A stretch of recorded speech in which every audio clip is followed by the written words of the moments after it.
Hello there guys, and welcome back to the channel. Now, ever since these Carina challenges volume 2 came out, one of the questions I have gotten asked the most was, can I do different paths exploring Abyss and these challenges at the same time? If so, which paths I should take with what challenges, so on and so forth. Basically, it's for all the people who have not explored Abyss already and want to just kill two birds with one stone. Maybe you have finished path 1, and then you have 2, 3, 4, and 5 to do. And now, since you're going to be completing Abyss a handful of times already, you just, plan to capitalize on that. And I can understand that, and I'll do my best to help you guys. There is first thing that I want to address. When it comes to come out to play, actually, I don't necessarily recommend finishing the path. I might make a video for this, but my initial reaction is don't. Because if you have set yourself up well enough for this challenge, you can do it under like 15 revives, including killing of Goblin. And probably doing Collector alone is going to cost you way more than that.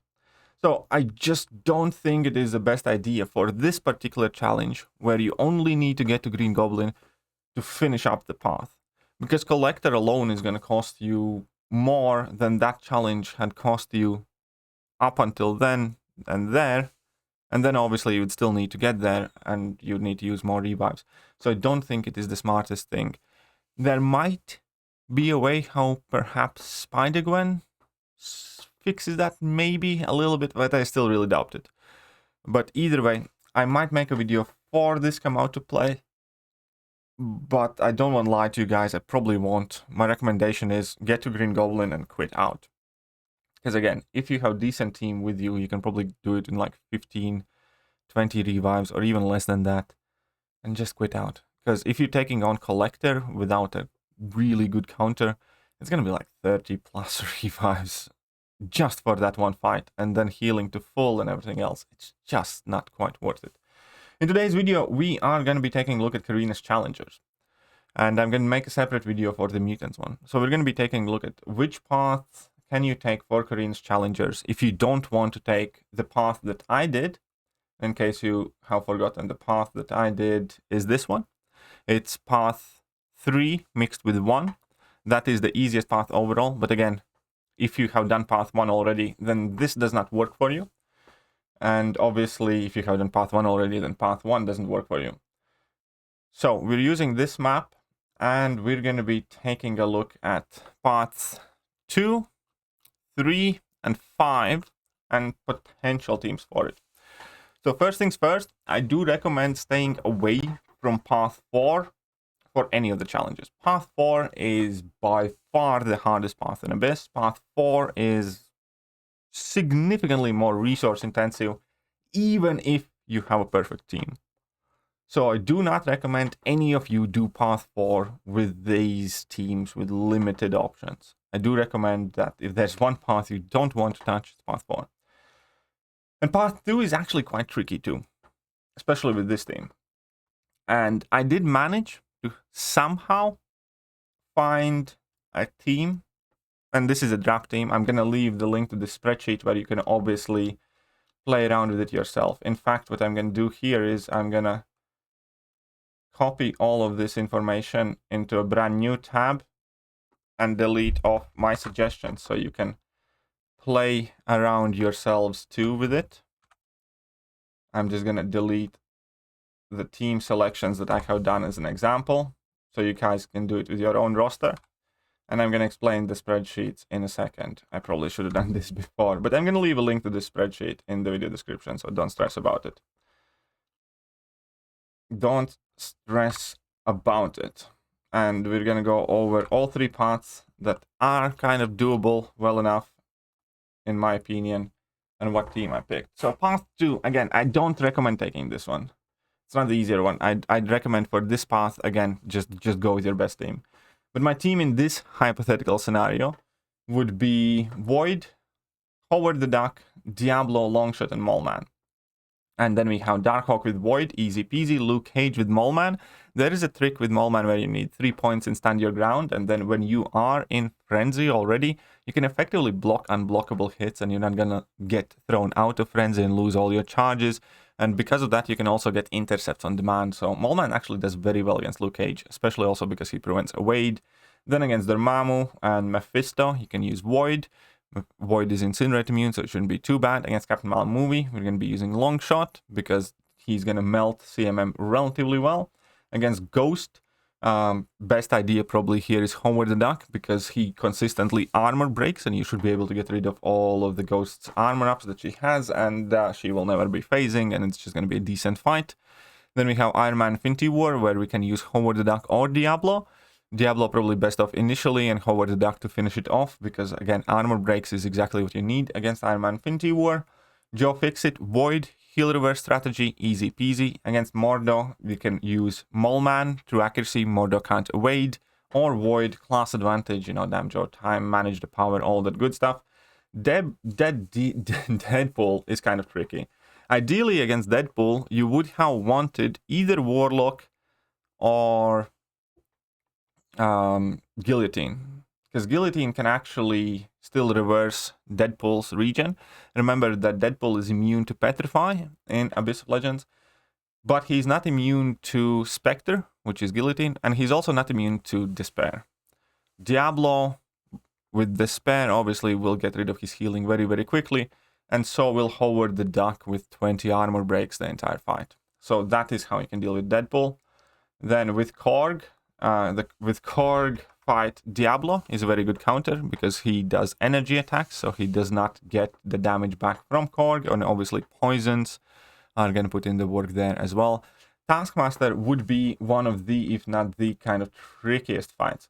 If I need to select and remind everybody node for Taskmaster, then it's going to be quite annoying. Has 100% perfect block chance and basic attacks against him suffer minus 50% attack. While launching a special attack, attacker gains a prowess buff, increasing their special attack by 5% for each hit on their combo meter.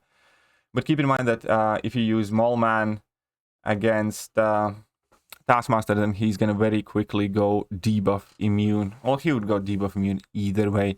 But Moleman is still the best option because of the guaranteed crits on level 2s if you are able to land in plenty of heavy attacks. So still out of the champions on this team, Moleman would be the best option. Against MODOK, should be Moleman, fairly easy. Howard the Duck, Diablo, fairly easy. Hyperion, Longshot, not the best fight, but doable. Champion is Diablo. Green Goblin can be done by both Diablo and or Howard the Duck, because Diablo's poisons bypass the damage mitigation, and Howard the Duck has the armor breaks. Sinister can be done with Void or Diablo as well, in my opinion. And then we have Punisher 2099. And the thing about Punisher 2099 is basically how to have at least 2 buffs at all times, which is the main reason why you want Howard the Duck here. Because aside from Howard the Duck, the only other champion I believe who can have 2 buffs active is either Ultron or Shang-Chi. But Howard the Duck kind of just fit in the best for the rest of the fights because of his armor breaks against Iron Man Infinity War and so on and so forth. You can probably wiggle out without Howard the Duck, but I do think he kind of fits pretty much perfectly for a lot of fights here. Then we have Loki, where you can use pretty much anyone. Aegon, Longshot would be perfect. Invisible Woman, Moleman would be perfect. Cal Obsidian, then we have Longshot and or Diablo, and against Collector, Moleman will do well enough. It is doable path, but it will be somewhat expensive. I think the best path overall probably is going to be path 3. And this is the team for path 3 with Void, Moleman, iHulk, Diablo, and Longshot or Morningstar. And here is basically the same write-up. The most notable things would be Havoc. Havoc would be a bit tricky without a tech champion, but again, with willpower heal, everything else, I think iHulk or Void would do well enough job. I used Void myself in my run. It worked out quite fine. And the kind of trickier champions that we haven't discussed is Red Skull here. But I have a feeling Diablo would do really well against Red Skull because of the Mystic Dispersion and gaining armor buffs, so on and so forth. So remember, you can always just throw your team at Red Skull and nuke it down. One of the biggest reasons why to bring iHulk is because of Bishop. Because iHulk has a relatively decent chance of going into fairly long stun loop with a level 2, level 1 going unblockable, then maybe getting another level 1. And that way you would be able to kind of nuke down the Diablo bishop quite well, because remember, the bishop in Abyss of Legends is the old one where he kind of heals himself if he has 3 bars of power. And then we have rest of the champions here described. I do think that path 3 is arguably the best pick, the one that's doable, the easiest as a full-on path compared to path 2. And path 5 is not too bad either.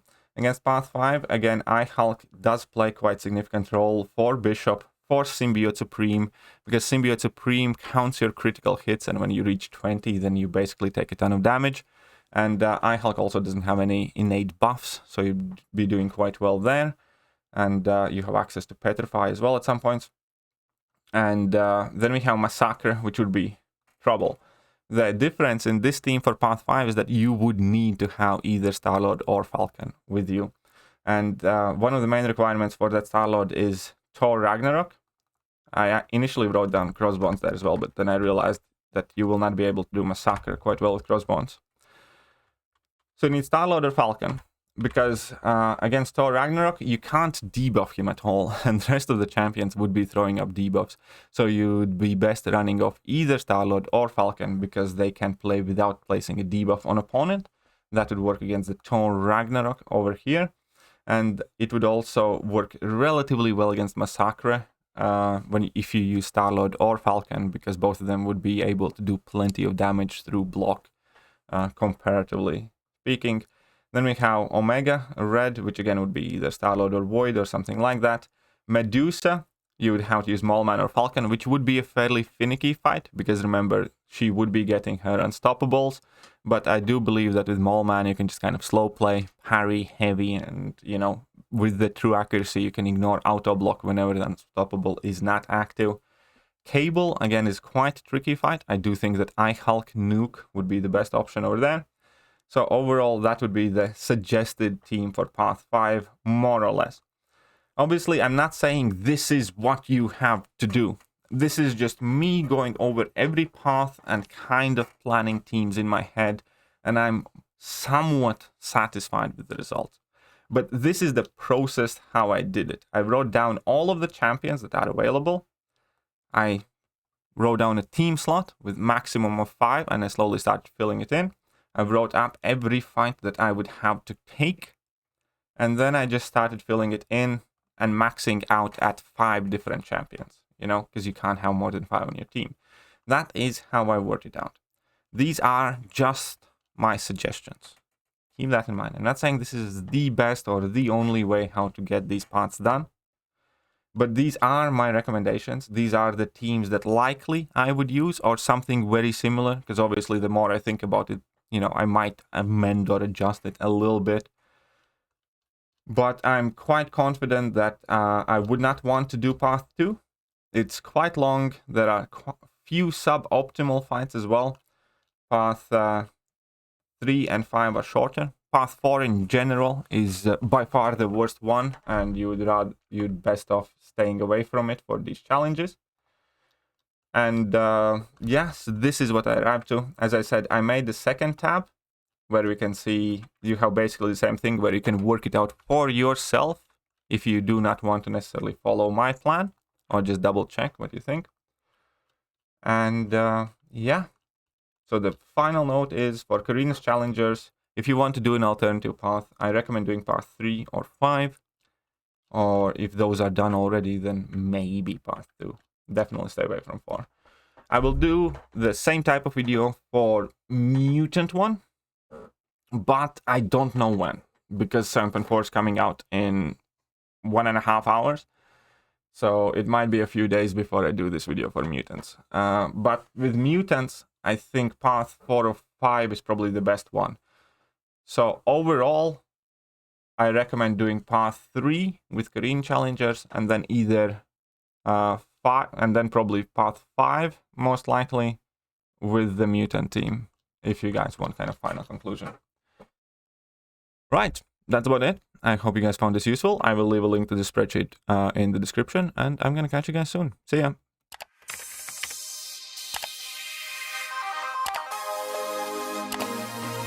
proceed with... Hello there guys and welcome back to the channel. So we have all the information about